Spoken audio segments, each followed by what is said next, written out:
नमस्कार. विदर्भ न्यूजच्या निवडणूक रणसंग्राम या कार्यक्रमामध्ये पुनश्च एकदा आपलं स्वागत आहे. अमरावती विधानसभेच्या निवडणुका काहीही गालबोट न लागता अतिशय शांततेत पार पडलेल्या आहेत. मात्र लक्ष्मीपूजनाच्या दिवशी अगदी मधुबनसारख्या वृद्धाश्रमाच्या ठिकाणी लागलेलं या विधानसभेच्या निवडणुकांना गालबोट, त्यामुळे दोन्ही नेत्यांवरती एक प्रकारचं प्रश्नचिन्ह तयार झालेलं आहे. यासाठी आपण आज पाचारण केलेलं आहे अमरावतीमधील ज्येष्ठ पत्रकार सुनील भोळे यांना. बघूया काय म्हणणं आहे त्यांचं. सुनीलजी, निवडणूक रणसंग्राम या कार्यक्रमामध्ये पुनश्च एकदा आपलं स्वागत आहे. आजपर्यंत आपल्या ज्या इतक्या वर्षातल्या निवडणुका आहेत त्या अतिशय शांततेनं पार पडत आल्या. मात्र आजचा हा जो प्रकार एकंदरीत घडलेला आहे, नेमका आज ज्या ठिकाणी वृद्धाश्रम, आज दिवाळीचा दिवस, लक्ष्मीपूजनाचा दिवस, त्यामुळे आबालवृद्धांनी दिवाळी साजरी करावी, त्यांना कपडे वाटप करावं किंवा एखाद्या दवाखान्यामध्ये जाऊन आपण कपडे वाटप करावं, फळ वाटप करावं किंवा खाद्यपदार्थ वाटप करावेत, असा एक पायंडा दिवाळीच्या निमित्तानं पाडलेला आहे आणि तो पूर्ण करण्यासाठी या कार्यक्रमाचं आयोजन करण्यात आलं होतं. या ठिकाणी नवनियुक्त आमदार प्रताप अडसड आणि आमदार रवी राणा हे पण होते आणि डॉक्टर या राज्याचे माजी कृषीमंत्री डॉक्टर बोंडे आणि वसुधा बोंडे, तर ह्या पण तिथे उपस्थित होत्या. नेमकं काय झालं आणि कशामुळे हा प्रकार घडला असावा असं आपल्याला वाटते आणि नेमका हा प्रकार त्या ठिकाणी घडण्यामागची मूळ कारण काय असावे? खरं तर दिवाळीच्या दिवशी, लक्ष्मीपूजनाच्या दिवशी अशा दुर्दैवी घटना घडावी हे अमरावती शहरासाठी चांगलं नव्हतंच आणि नाहीच आहे. आणि खास करून वृद्धाश्रमामध्ये जिथे सगळ्या कोणाचाही म्हणजे सपोर्ट नसलेले लोक तिथे बिचारे राहत आहेत आणि अशा ठिकाणी हा अतिशय चांगला कार्यक्रम अरेंज केलेला होता. कार्यक्रमाची सुरुवात पण चांगली झालेली असताना राजकारण आहे, राजकारण आरोप प्रत्यारोप होतात, एकमेकांवर चिखलफेक केल्या जाते ती प्रचाराच्या दरम्यान, आणि प्रचार संपल्यानंतर एकदा निकाल लागल्यानंतर मात्र ह्या सगळ्या गोष्टी विसरून कामाला लोक लागलेले असतात. खरं तर सगळं छान जुळून आलं होतं. दिवाळीच्या पूर्वी कार्यक्रमाचा निवडणुकीचे निकाल लागले होते. काही लोक त्यात निराश झाले, काही लोकांची दिवाळी अत्यंत आनंदात गेले, काही लोकांची दिवाळी त्यात दुःखात जाते आहे. अशा सगळ्या वातावरणात पण दिवाळीमुळे त्या सगळ्यावर एक पडदा पडून एक छान सुरुवात सगळी झाली असताना अचानक असा प्रसंग घडणं हे फारच दुर्दैवी होतं. या घटनेची पार्श्वभूमी म्हणाल तर अजून म्हणजे माझ्या माहितीप्रमाणे ती अशी असावी की प्रचारादरम्यान नवनीत राणांबद्दल काही उच्चारलं गेलं आहे अशी चर्चा आहे. त्याला अजून पुष्टी मिळालेली नाही आहे, पण नवनीत राणांच्याबद्दल काही अपशब्द काढले गेले का, काही बोलण्यात आलं का, त्यामुळे हे घडलं, पुढची गोष्ट घडली अशीच दबक्या वादात चर्चा सगळीकडे सुरू होती. अजून आमच्याकडे असं ठोस असं काही कोणी येऊन बोललेलं नाही आहे, पण आरोप प्रत्यारोप होत असत. अशा वाच्यामध्ये नेमकं माझं असं मत आहे की दोन्ही नेत्यांनी आज संयम पाळणं अत्यंत गरजेचं होतं, कारण ते ठिकाण वेगळं होतं. तिथे आझाद हिंद मंडळाच्या वतीने दरवर्षी ते लोक करतात. अतिशय चांगला कार्यक्रम त्यांनी आयोजित केलेला होता. माजी महापौर श्री विलासभाऊ इंगोले, श्री दिलीप दाभाडे, नंतर सोमेश्वर पुसदकरजी, संजय तिरेतकरजी, ही सगळी मोठी या क्षेत्रातली आणि सामाजिक क्षेत्रात काम करणारी, राजकीय क्षेत्रात काम करणारी अतिशय प्रगल्भ माणसं होती. आमदार रवी राणा स्वतः हे अत्यंत प्रगल्भ आणि नेहमी म्हणजे बुजुर्ग लोकांचा मान करणारे, मातृसेवा पूजन करणारे असं त्यांचं व्यक्तिमत्व आहे. शालीन व्यक्तिमत्व आहे. ते साधारणतः अशा भानगडीत कधी मी आजपर्यंत इतक्या वर्षात त्यांना कधी बघितलं नाही. इवन दिनेश भाऊ हे देखील अत्यंत प्रगल्भ आहेत. दिनेश भाऊंना गेले कित्येक वर्ष मी वैयक्तिक ओळखतो.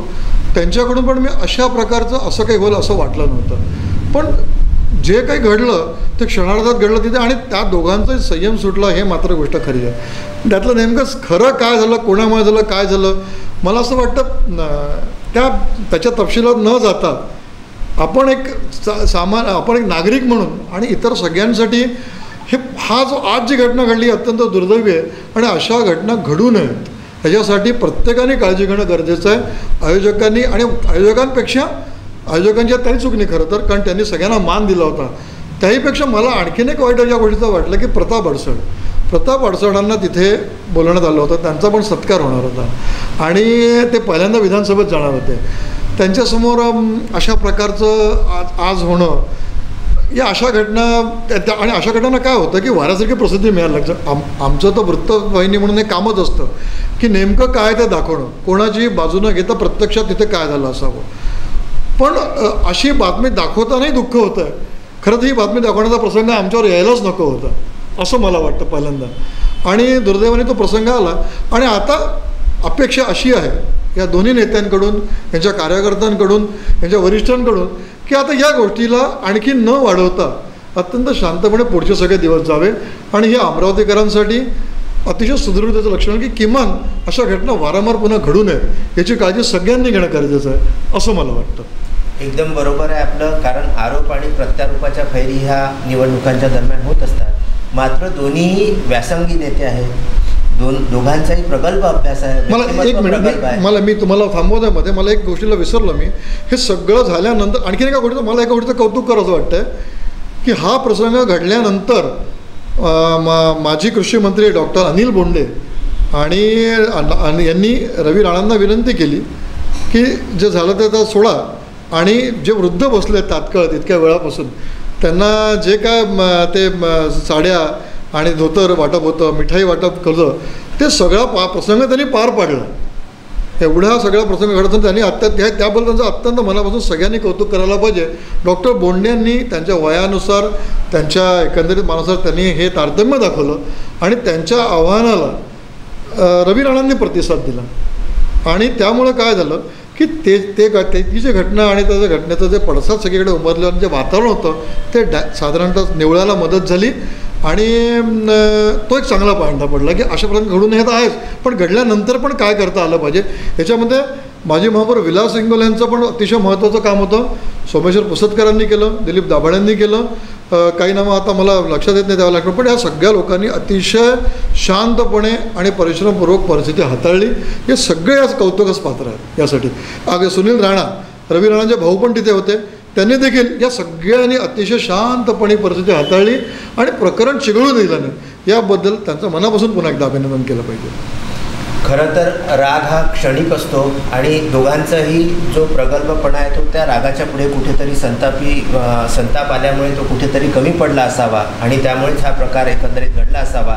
नेमके दोन्ही पक्षांकडील दोन्हीकडचे मित्रमंडळ या ठिकाणी जमायला सुरुवात झाली होती, परंतु जास्त सगळ्यांनी म्हणजे त्याच वेळी सामंजस्य दाखवून एक मोठा अनर्थ टाळायला मदत केली. त्याबद्दल सगळ्यांचं आपण पुनश्च मनापासून अभिनंदन केलं पाहिजे. आणि विदर्भ न्यूजच्या वतीने आम्ही सर्व अमरावतीकर जनतेला, बडनेरा वासियांना नम्र विनंती करतो की कुठल्याही अफवांना बळी न पडता कुठल्याही प्रकारचे वैयक्तिक हेवेदावे या निवडणुकीमध्ये जे झालेले आहेत ते आता न पसरविता किंवा त्या हेवेदाव्यांवर लक्ष्मीपूजनाचा, दिवाळीचा सर्वांनी आनंद घ्यावा आणि या शहरामध्ये सुसामंजस्य राखण्यास, शांतता राखण्यास मदत करावी असं सुद्धा विदर्भ न्यूजच्या वतीने आपल्यास आवाहन करण्यात येत आहे. विदर्भ न्यूजने ज्या प्रत्यक्ष ठिकाणी भेट दिली आणि त्या ठिकाणचा मागोवा घेतला, आमचे प्रतिनिधी राहुल टेखाडे त्या ठिकाणी उपस्थित होते. त्यांनीसुद्धा ही गोष्ट जी आहे ती सविस्तर कथन केलेली आहे आणि नेमका यातून काय विदर्भ न्यूज हे सातत्याने या घटना गावात आणि निष्पक्षपणे ही आमची पहिली टॅगलाईन आहे की प्रत्येक गोष्ट आम्ही निष्पक्षपणे दाखवू. जे काही सत्य आहे त्याचा निष्कर्ष तुम्ही लोकांनी काढायचा आहे. आम्ही निष्पक्षपणे दाखवणार, प्रत्येक गोष्ट दाखवणार. आणि आज या नोटवर आता आपल्या आभार मानण्यापूर्वी आम्ही आपल्या सगळ्यांची दिवाळी अत्यंत आनंदाची जावो, भरभराटी जावो आणि सुखाची जावो हीच आपल्या सगळ्यांसाठी काम आहे. प्रत्यक्षदर्शी असलेले ज्येष्ठ पत्रकार सुनील भोळे त्या ठिकाणी सुद्धा उपस्थित होते आणि विदर्भ न्यूजने जे काही घडलं त्याचं प्रत्यक्ष चित्रीकरण आपल्यापर्यंत पोहोचविण्याचा प्रयत्न केलेला आहे. आणि या विदर्भ न्यूजच्या माध्यमातूनच आम्ही आपल्याला सांगतो की अतिशय निष्पक्ष भूमिका ही विदर्भ न्यूजने या ठिकाणी मांडलेली आहे.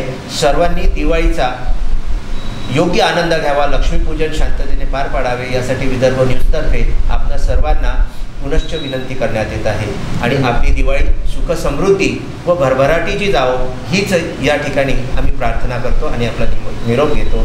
आणि सुनीलजी, आपण आज लक्ष्मीपूजनाच्या दिवशी सुद्धा वेळात वेळ काढून या ठिकाणी आपला निवडणूक रणसंग्रामासाठी आपला जो वेळ दिला त्यासाठी पुनश्च एकदा आम्ही आपले आभारी आहोत. मी पण विदर्भ न्यूजचे आभार मानतो की खरं तर असं फार कमी वेळा होतं की एखादा प्रसंग घडतो आणि दिवाळीच्या दिवशी शक्यता कमी असते एकमेकांना भेटण्याची, पण आपण त्या क्षणी पाचारण केलं आणि आम्ही आपली सगळी गोष्टी भूमिका आपल्यासमोर ठेवली.